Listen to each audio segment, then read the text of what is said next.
Selamat datang dan selamat bergabung di channel Dongeng Malam.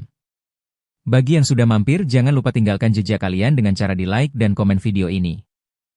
Untuk kali ini, Dongeng Malam akan membawakan sebuah cerita dengan judul, Pesugihan Air Liur Pocong. Kita mulai saja ceritanya. Hujan deras mengguyur atap seng rumah sederhana malam itu.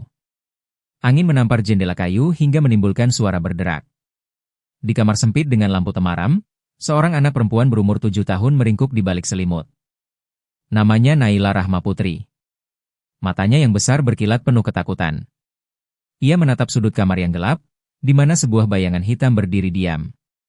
Bentuknya menyerupai manusia, tapi wajahnya buram, seperti tertutup kabut. Bayangan itu tak bergerak, hanya menatapnya. "Ibu," suara Naila bergetar, memanggil ibunya yang tidur di kamar sebelah. Tak lama, pintu kamar terbuka. Ibunya, Bu Ratna, masuk sambil mengucek mata.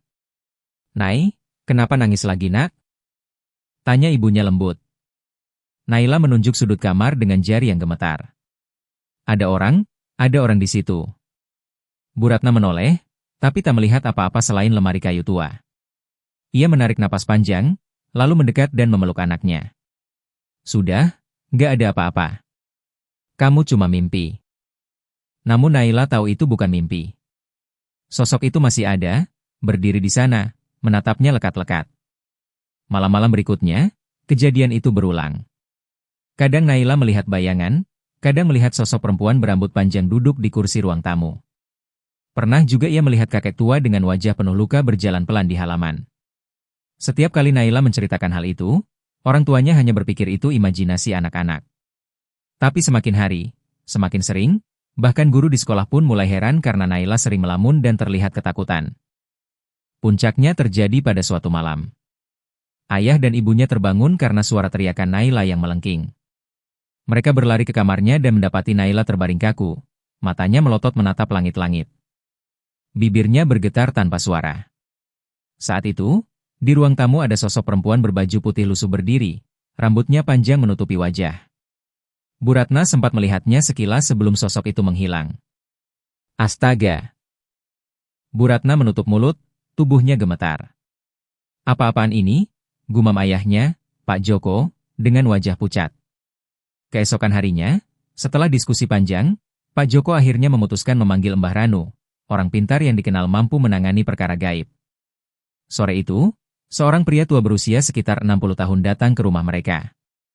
Rambutnya putih, kulitnya keriput, matanya tajam tapi teduh. Ia membawa tas kecil berisi botol air, kemenyan, dan kitab doa. "Anak ini memang istimewa," ucap Mbah Ranu setelah menatap Naila yang duduk di pangkuan ibunya. Sejak lahir, mata batinnya terbuka. Ia bisa melihat apa yang orang lain tak bisa lihat. Pak Joko menghela napas panjang. "Apakah bisa ditutup, Mbah? Kasihan anak saya, dia belum bisa tidur tenang." Mbah Ranu mengangguk pelan. "Bisa. Tapi ingat, jika suatu hari ada hal yang cukup kuat mengguncang jiwanya, mata batin ini bisa terbuka kembali." Malam itu, ritual dilakukan. Kemenyan dibakar, aroma menyengat memenuhi kamar. Mbah Ranu duduk bersila di depan Naila, membaca doa dengan suara berat. Naila merasakan tubuhnya bergetar.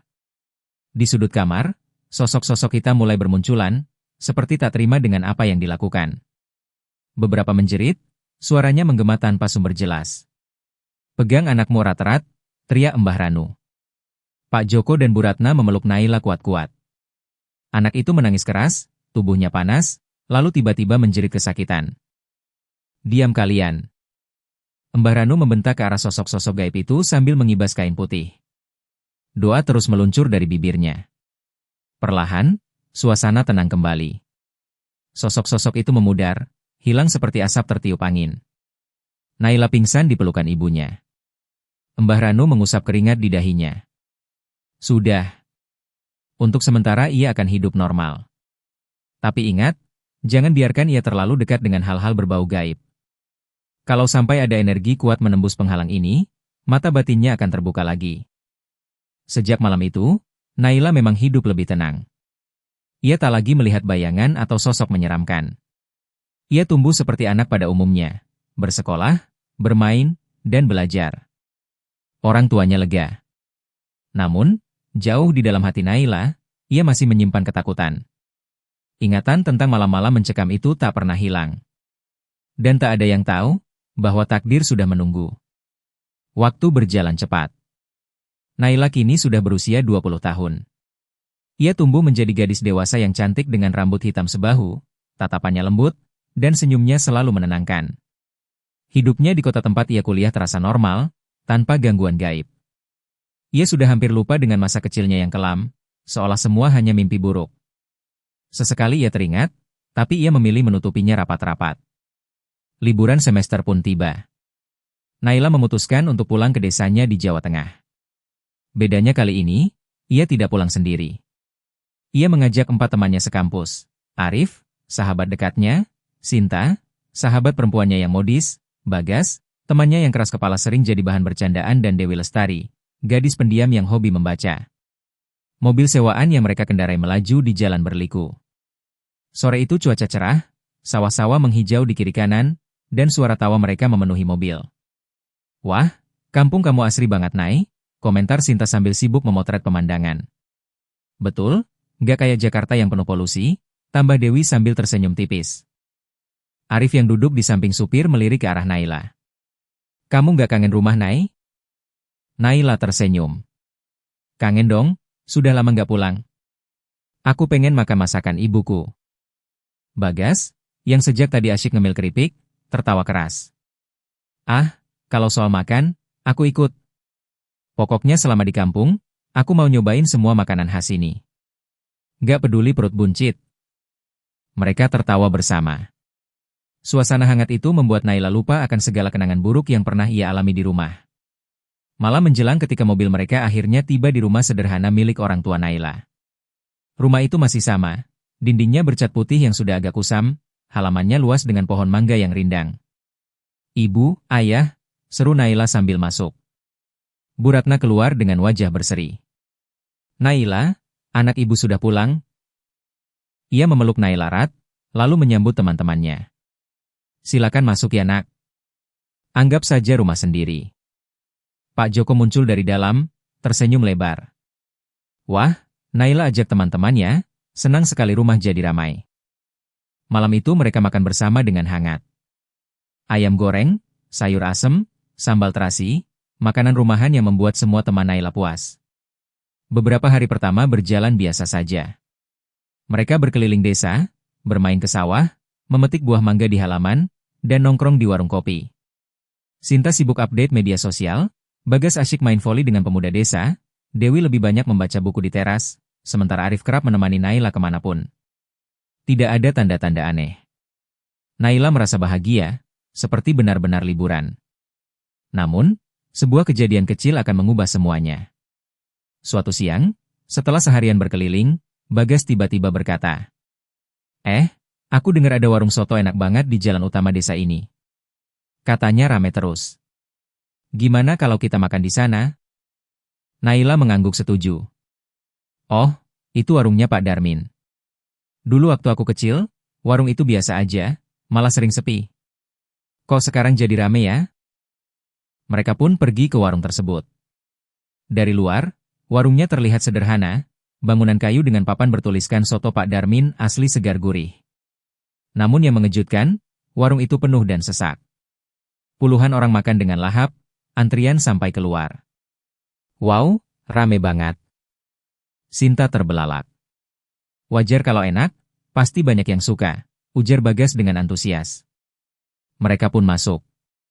Pak Darmin, pria gemuk berkumis tebal dengan wajah ramah, langsung menyambut. "Monggo, silakan duduk. Nanti saya buatkan sotonya spesial." Istrinya, Bu Dewi, seorang wanita berusia 40-an, ikut tersenyum lembut sambil mengantar minuman. Sikap mereka hangat, membuat siapapun merasa nyaman. Ketika semangkuk soto panas disajikan, aromanya langsung menggugah selera.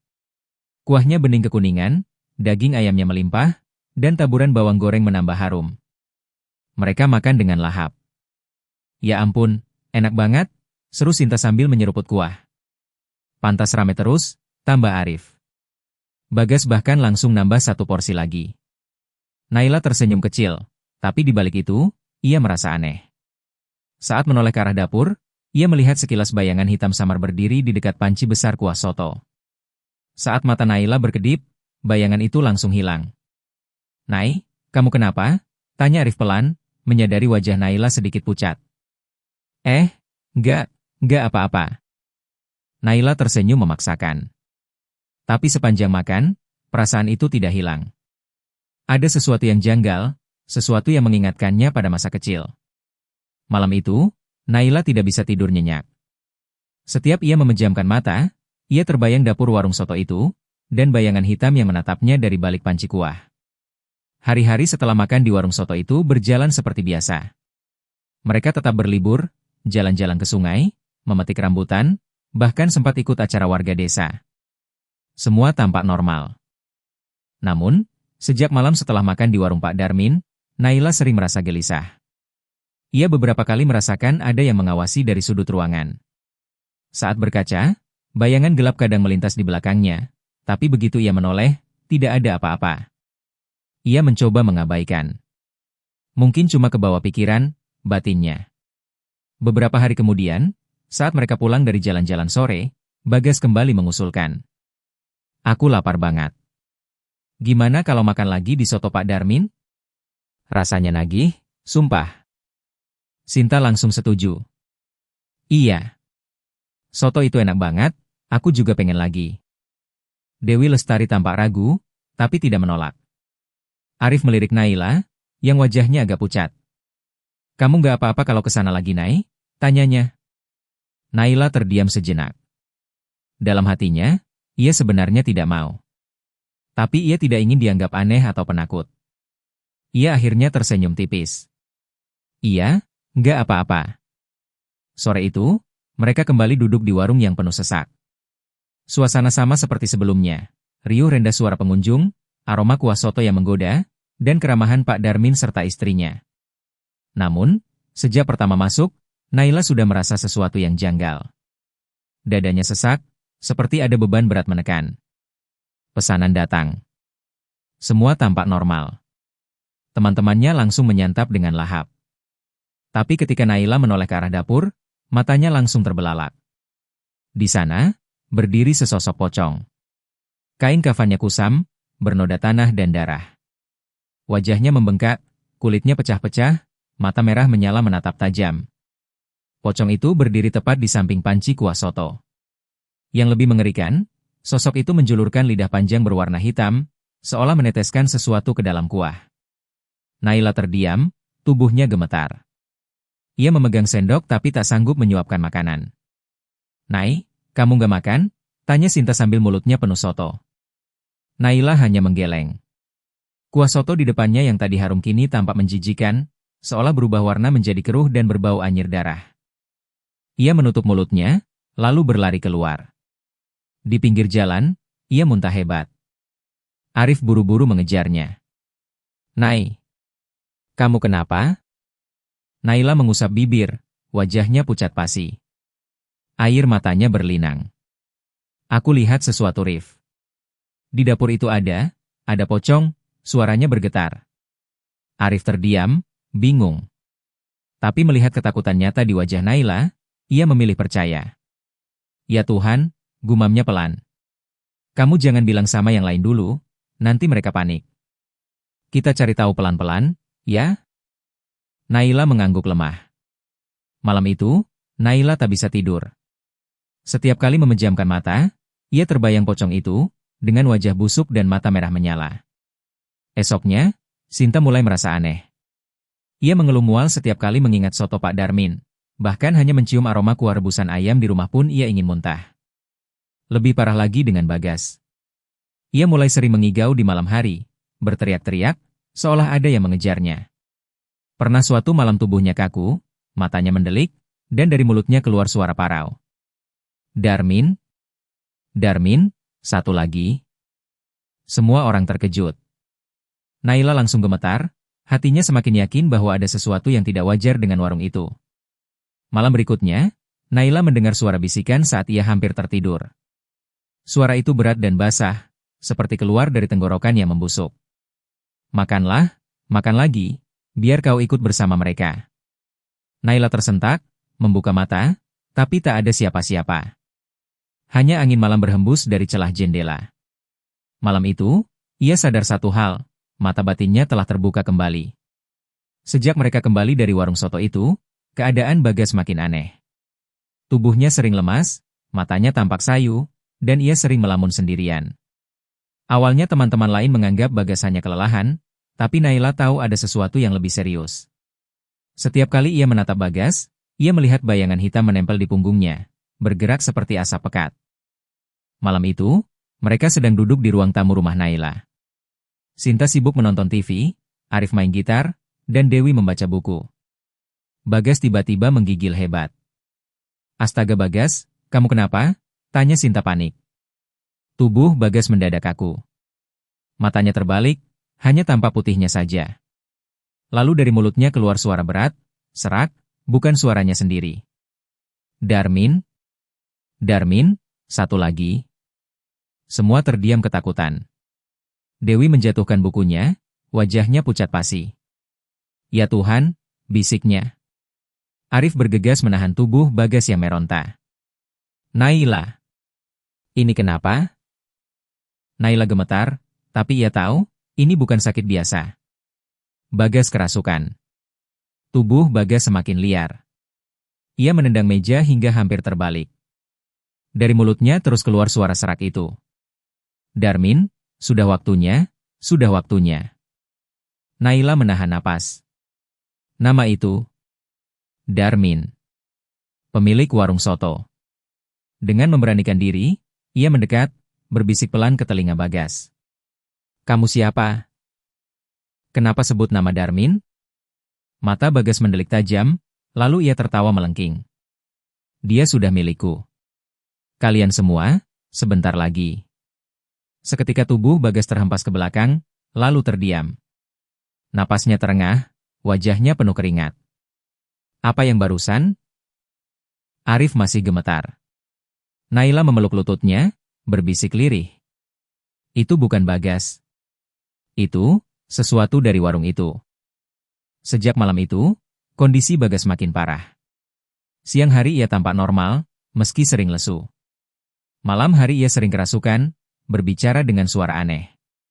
Kadang ia mengigau sambil tertawa sendiri. Sinta mulai ketakutan dan ingin pulang. Dewi semakin murung, diam-diam menangis karena melihat Bagas tersiksa. Arif berusaha tegar, tapi jelas ia juga takut. Hanya Naila yang benar-benar paham, Bagas sedang dijadikan tumbal pesugihan. Malam ketika ia tak bisa tidur, Naila merenung. Ia teringat ucapan Mbah Ranu bertahun lalu. "Jika suatu hari ada energi kuat menembus penghalang, mata batinmu akan terbuka lagi." Kini semua jelas. Energi gelap dari warung soto itu membuka kembali matanya. Ia bisa melihat bayangan-bayangan samar, mendengar suara gaib, dan merasakan hawa mistis yang menusuk tulang. Dan lebih parahnya, ia melihat tanda hitam semakin pekat mengikat tubuh Bagas. Beberapa hari setelah kerasukan pertama, Bagas memaksa keluar rumah. "Aku butuh udara segar, jangan larang aku," katanya keras kepala. Arif ingin menemaninya, tapi Bagas menolak. "Gak perlu, aku sendiri aja." Sore itu ia pergi dengan motor butut pinjaman. Tapi malamnya kabar buruk datang, Bagas kecelakaan. Motor yang dikendarainya tergelincir di tikungan tajam. Tubuhnya terlempar, kepalanya membentur keras. Ia meninggal seketika di tempat kejadian. Sinta menjerit histeris mendengar kabar itu. Dewi jatuh pingsan.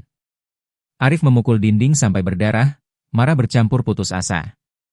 Naila hanya terdiam. Air matanya jatuh, tapi hatinya penuh keyakinan. Kematian Bagas bukan kebetulan. Ia adalah tumbal pesugihan soto Pak Darmin. Malam setelah pemakaman, Naila duduk sendiri di teras rumah. Angin malam bertiup dingin. Ia menatap jauh ke arah jalan sepi. Tiba-tiba, suara berbisik terdengar lagi, berat dan basah. Belum selesai, masih ada yang harus dibayar." Naila merinding. Ia menutup telinga, tapi bisikan itu tetap menembus kepalanya. Kini ia tahu mereka semua dalam bahaya. Setelah kepergian Bagas, rumah Naila terasa sangat muram. Sinta hampir setiap malam menangis, Dewi masih trauma dengan kerasukan yang dialami Bagas, dan Arif terlihat semakin pendiam. Namun Naila justru mulai merasa terdesak. Ia tahu jika mereka hanya diam, akan ada korban berikutnya. Arif akhirnya mendekati Naila. "Nai, kamu tahu sesuatu kan?" Waktu Bagas kerasukan, dia sebut nama Darmin. Itu bukan kebetulan. Naila mengangguk pelan. "Iya. Aku curiga warung itu pakai pesugihan. Dan Bagas jadi tumbal." Mendengar itu, Sinta menjerit. "Apa maksudmu?" "Kamu gila, Nai. Itu cuma soto biasa." Tapi Dewi justru meremas tangannya kuat-kuat, dengan wajah pucat. "Aku percaya, aku juga ngerasa ada yang aneh di sana." Keesokan harinya, Naila dan Arif memberanikan diri pergi ke warung soto Pak Darmin lagi, pura-pura menjadi pelanggan. Kali ini mereka hanya memesan minuman, tidak menyentuh makanan. Warung tetap ramai, bahkan lebih ramai dari biasanya. Orang-orang keluar masuk tanpa henti, padahal ada banyak warung lain di sekitar situ yang sepi. Setelah keluar, mereka mencoba berbincang dengan warga sekitar. Seorang ibu parubaya yang sedang menyapu depan rumah akhirnya bicara lirih. "Kalian hati-hati nak, warung itu memang ramai, tapi banyak yang bilang ada yang tidak beres. Dulu awal buka sepi banget. Malah hampir tutup. Entah kenapa sejak 2 tahun lalu tiba-tiba ramai. Gak pernah sepi. Sampai orang desa lain rela datang jauh-jauh." Arif bertanya hati-hati, ada yang bilang, mereka pakai pelaris? Ibu itu menunduk, suaranya bergetar. "Aku gak berani bilang, tapi ada yang pernah lihat Pak Darmin pergi malam-malam ke kuburan. Sama istrinya. Bawa sesajen." Malamnya, Naila mengalami mimpi yang begitu nyata. Ia berada di dalam warung soto itu, tapi kursi-kursinya kosong. Bau anyir darah tercium di udara. Di sudut dapur, ia melihat panci besar kuah soto, mendidih tanpa henti. Dan di atas panci itu, ada sosok pocong dengan kain kafan kusam, wajahnya busuk dan matanya kosong menatap ke arahnya. Sosok itu membuka mulut, suara bergema memenuhi ruang. "Air liurku, ada di kuah ini, semua yang memakannya akan jadi bagian dari kami." Naila terbangun dengan keringat dingin. Dadanya berdegup kencang. Kini ia semakin yakin, kuah soto itu dicampur dengan air liur pocong sebagai bagian dari pesugihan. Besoknya, Naila memutuskan mereka harus mencari bantuan. Ia mengingat satu nama, Mbah Ranu, orang pintar yang dulu menutup mata batinnya. Awalnya Sinta menolak keras. "Naila, jangan libatkan kami lagi. Aku mau pulang besok juga." Tapi Arif mendukung Naila. "Kalau kita lari, bisa aja malah kita yang jadi tumbal berikutnya. Kita harus melawan." Akhirnya, dengan berat hati, Sinta dan Dewi ikut. Mereka pergi ke rumah Mbah Ranu, yang berada agak jauh di pinggir desa. Rumahnya sederhana, berdinding kayu tua. Begitu mereka masuk, Mbah Ranu sudah menunggu di dalam, seolah tahu kedatangan mereka. "Jadi, sudah terbuka lagi mata batinmu, Nak Naila?" tanya Mbah Ranu dengan suara berat. Naila menunduk. "Iya Mbah, dan aku tahu warung itu pakai pesugihan. Temanku Bagas, jadi korban." Mbah Ranu menghela napas panjang. "Air liur pocongnya, aku sudah mencium baunya sejak lama dari arah warung itu. Tapi aku tidak bisa bertindak sembarangan. Mereka terikat perjanjian. Kalau diputus dengan cara yang salah, korban bisa lebih banyak." Arif maju dengan tegas. "Kalau begitu, ajari kami caranya Mbah. Kami gak mau ada korban lagi. Kami gak mau Bagas mati sia-sia." Mbah Ranu menatap tajam ke arah mereka semua. "Kalau kalian siap, ini bukan sekadar melawan manusia. Kalian akan berhadapan dengan sesuatu yang haus darah, dan mereka tidak akan melepaskan mangsanya dengan mudah." Naila mengangguk mantap. "Aku siap Mbah." Dewi yang masih gemetar akhirnya mengangguk juga, meski dengan air mata. Sinta hanya bisa terisak, tapi tak lagi menolak. Mbah Ranu menyalakan dupa dan membaca mantra. Asap pekat memenuhi ruangan. "Kalau begitu, malam Jumat nanti, kita akan memutus perjanjian mereka.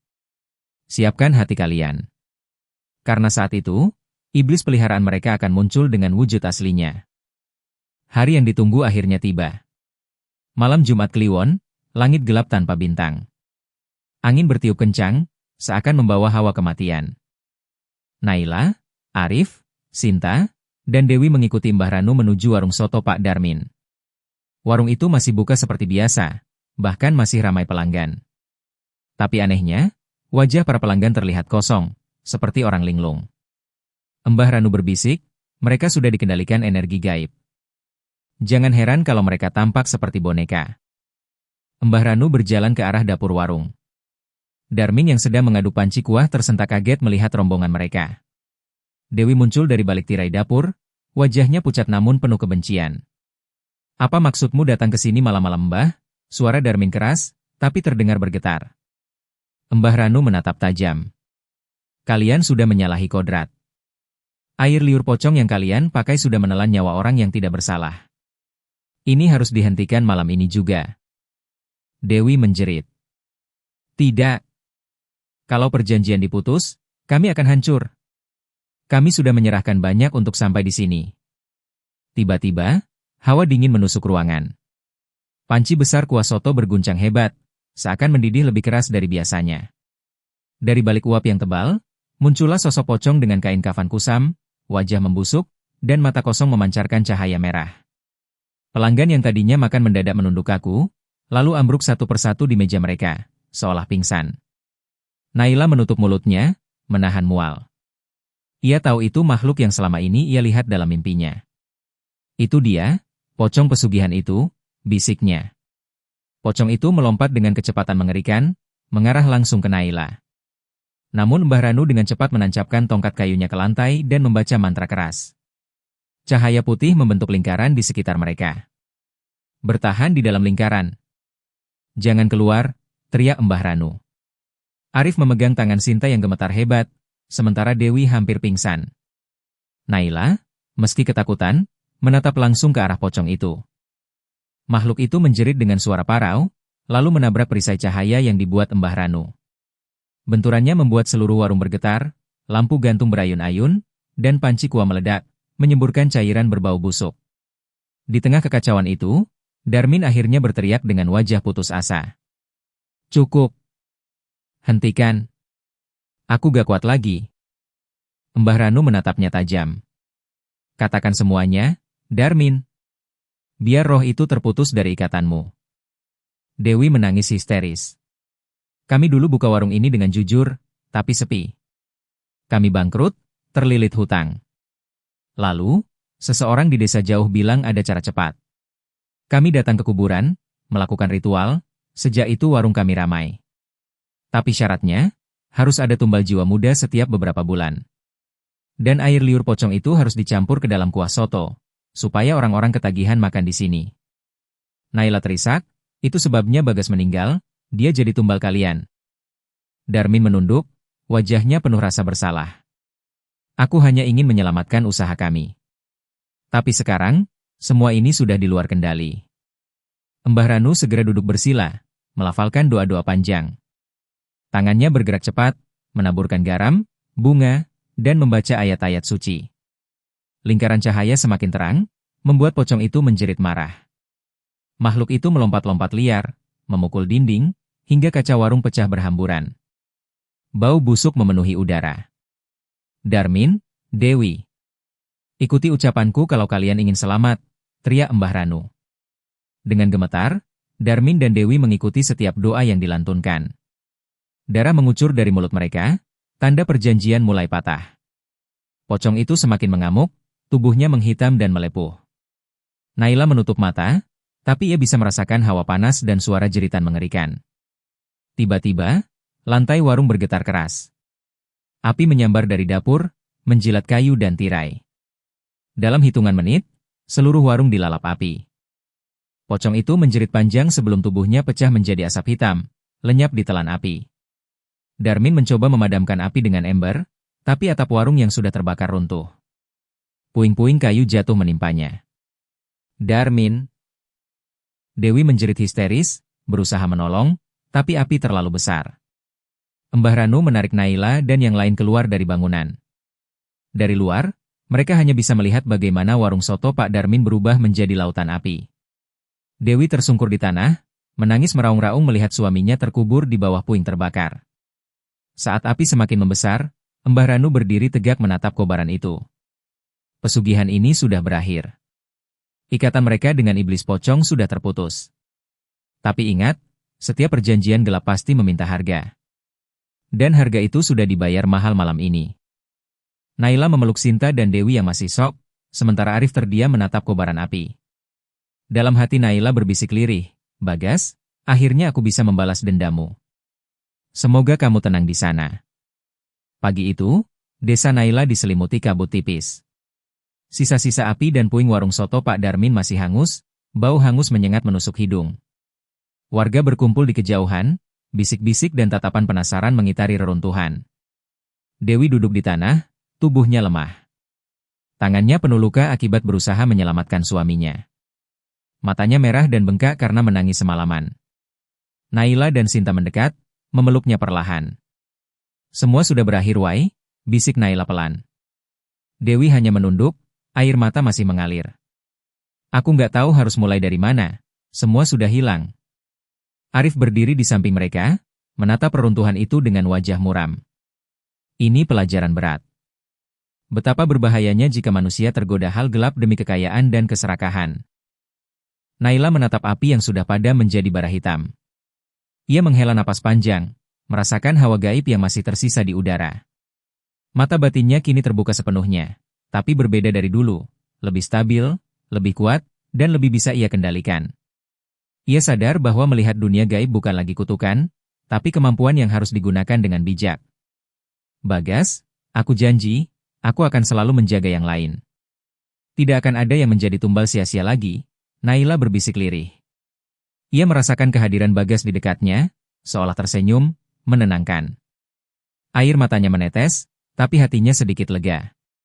Beberapa minggu kemudian, Dewi memilih tinggal di desa sementara waktu.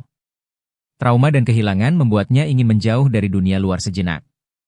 Ia bekerja di rumah sakit desa, membantu pasien, mencoba menemukan ketenangan dalam aktivitas positif.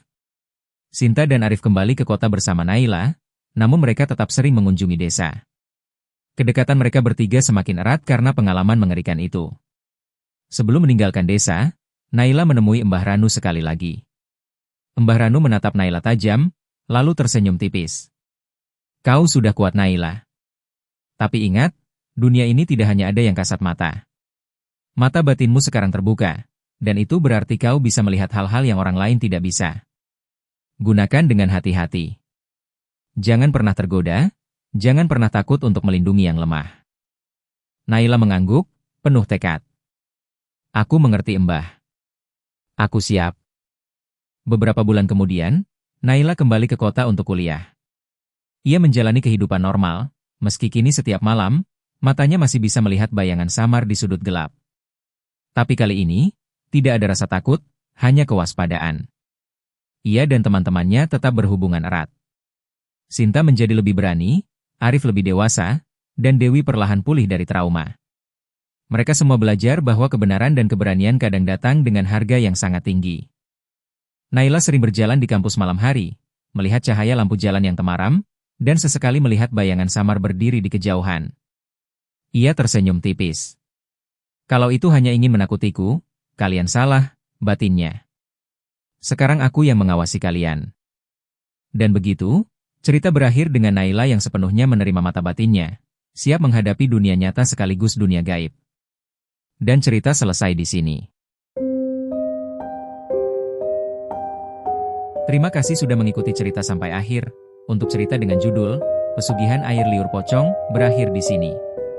Akan banyak lagi cerita-cerita menarik yang akan dibawakan Dongeng Malam. Jadi silahkan di-subscribe channel ini agar tidak tertinggal cerita-cerita menarik dari video berikutnya. Dan jika kalian suka dengan cerita-cerita seperti ini, silahkan di-share video ini agar channel ini bisa lebih berkembang lagi.